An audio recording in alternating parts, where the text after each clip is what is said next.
My name's Arthur and I invite you to join me as we read together from Numbers chapter 6. This chapter presents the law of the Nazarite. This is a voluntary vow that a person could make to commit themselves and dedicate themselves to the Lord. Let's read about it.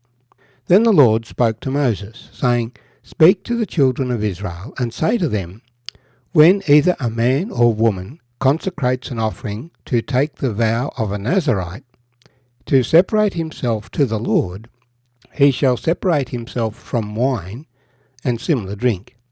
He shall drink neither vinegar made from wine, nor vinegar made from similar drink. Neither shall he drink any grape juice, nor eat fresh grapes or raisins.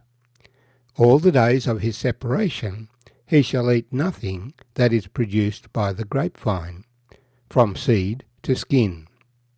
All the days of the vow of his separation no razor shall come upon his head, until the days are fulfilled for which he separated himself to the Lord.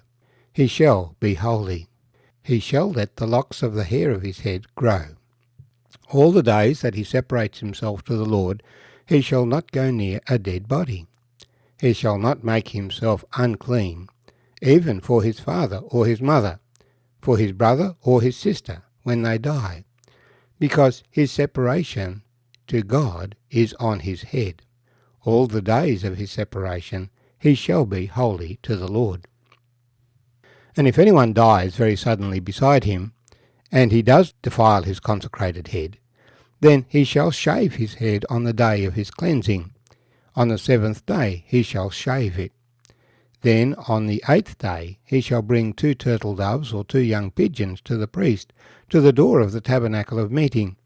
And the priest shall offer one as a sin offering and the other as a burnt offering, and make atonement for him, because he sinned in regard to the corpse. And he shall sanctify his head that same day. He shall consecrate to the Lord the days of his separation, and bring a male lamb in its first year as a trespass offering. But the former days shall be lost, because his separation was defiled. Now this is the law of the Nazarite. When the days of his separation are fulfilled, he shall be brought to the door of the tabernacle of meeting, and he shall present his offering to the Lord, 1 male lamb in its first year, without blemish, as a burnt offering, 1 ewe lamb in its first year, without blemish, as a sin offering, 1 ram without blemish, as a peace offering, a basket of unleavened bread, cakes of fine flour mixed with oil, unleavened wafers anointed with oil, and their grain offering with their drink offerings. Then the priest shall bring them before the Lord, and offer his sin offering and his burnt offering. He shall offer the ram as a sacrifice of a peace offering to the Lord, with the basket of unleavened bread. The priest shall also offer its grain offering and its drink offering. Then the Nazarite shall shave his consecrated head at the door of the tabernacle of meeting, and shall take the hair from his consecrated head, and put it on the fire which is under the sacrifice of the peace offering. And the priest shall take the boiled shoulder of the ram, 1 leavened cake from the basket, and 1 leavened wafer, and put them upon the hands of the Nazarite after he has shaved his consecrated hair. And the priest shall wave them as a wave offering before the Lord. They are holy to the priest, together with the breast of the wave offering and the thigh of the heave offering. After that the Nazarite may drink wine. This is the law of the Nazarite who vows to the Lord the offering for his separation.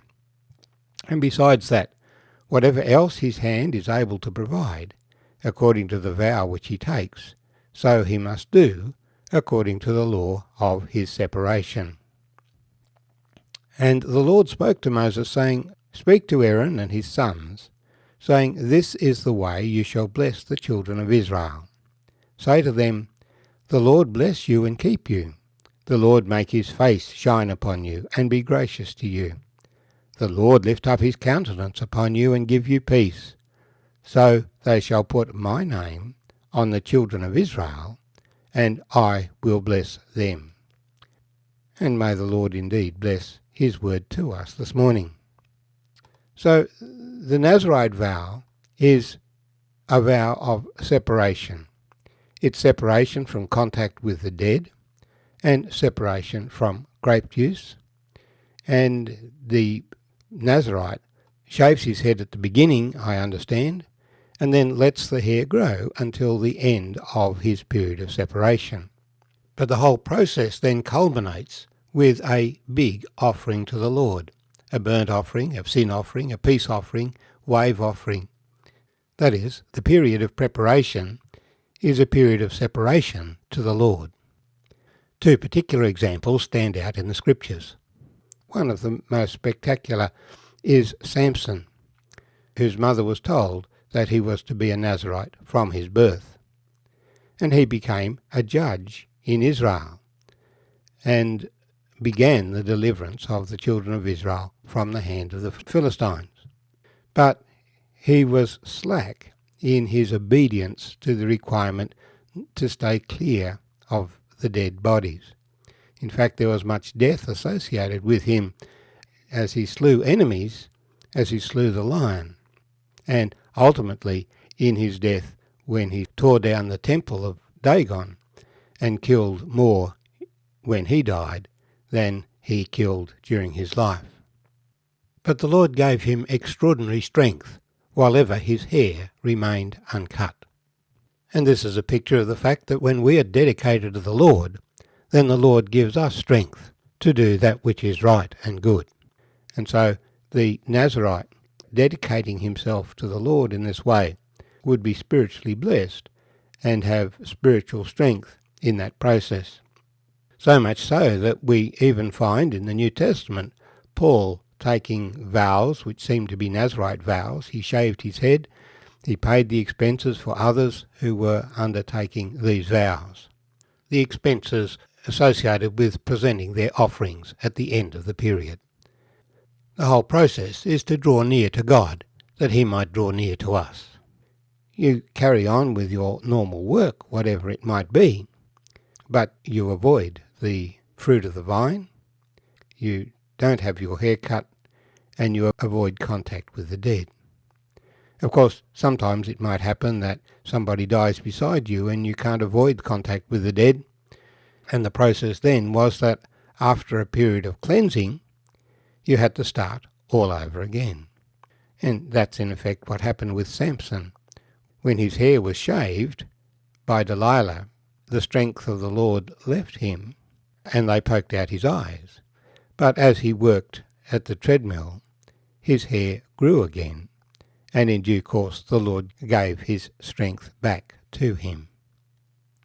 Our reading then ended with the blessing that the priests were to pronounce over the people. This is the way you shall bless the children of Israel. Say to them, the Lord bless you and keep you. The Lord make his face to shine upon you and be gracious to you. The Lord lift up his countenance upon you and give you peace. Bless and keep, shine, be gracious, look upon, and give peace. So there are 6 blessings that the Lord may give to people. It's always the Lord's initiative to give. But as people come to seek the Lord, then it is the Lord's response to give blessings. That if you seek the Lord, he will be found by you. Because God is hiding in plain sight. Like as a parent plays hide and seek with a young child, the parent will hide, but will hide with something showing, or make noises, so that the child is encouraged to keep looking and to find. So the Lord, while he doesn't force himself upon us, hides as it were in plain view, that we might know him, and that as we seek him, we will experience his blessing.